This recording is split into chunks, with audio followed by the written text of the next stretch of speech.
Morning, morning, morning. Good morning. Good morning to you. Let's turn our attention now and join this Monday morning with our relationship coach, Dr. Denise Charles. Dr. Charles, good morning. Good morning, Pearson. How are you doing? I'm telling you, you make morning so bright and beautiful. I love it indeed. I'm doing well. How are you doing? I am great, thanks. Good. Now, the last time we were together, we were talking a little bit, and somehow within all that conversation, the language of love came up. And you said that sometimes we pay so much attention to the words, sometimes we don't pay enough attention to the non-verbal, the other actions and so forth.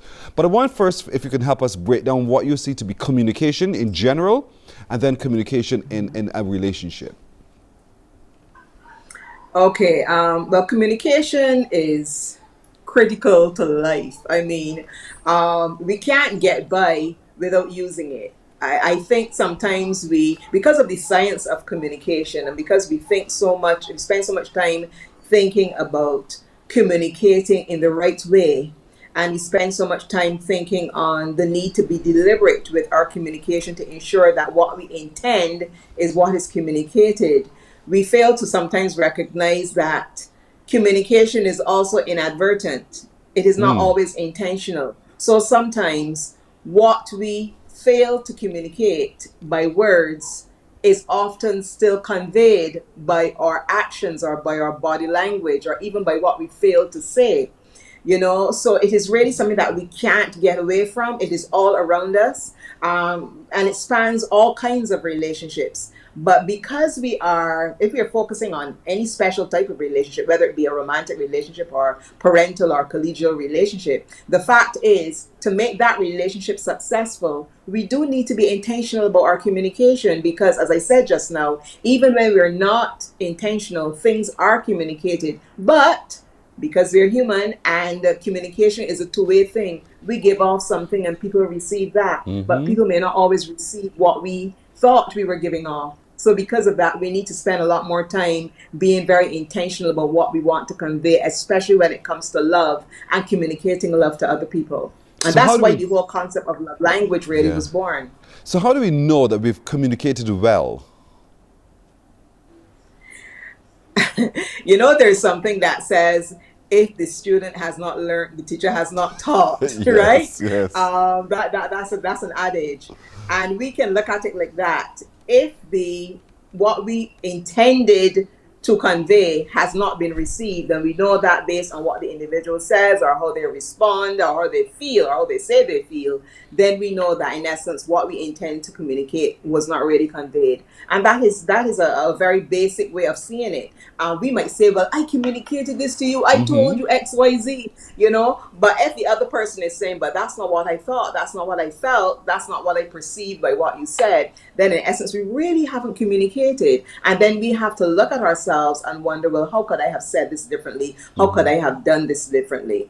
Because we don't only have to think of what we are giving, but what the other person is receiving. And we are not blank slates. As an educator, we always say students are not blank slates. They bring something to the teaching space. They bring their prior experiences, etc. It's very similar in a relationship. You're not interfacing with somebody who's a blank slate. They're actually coming to that space, that relationship space, with a whole heap of experiences. Sometimes you may even say baggage. And it could be both positive and negative things that they have brought to that relationship that will filter what we have said to them. And right? So that is why why it's so important. So, but having had the first bad experience, I can hear people say, you know what I'll do next time? Did you hear what I said? Okay, tell me what you heard me to say. We do that. And when you do that, you feel as a wait, hold on, well, I'm an adult. Who do you think you're talking to in that way?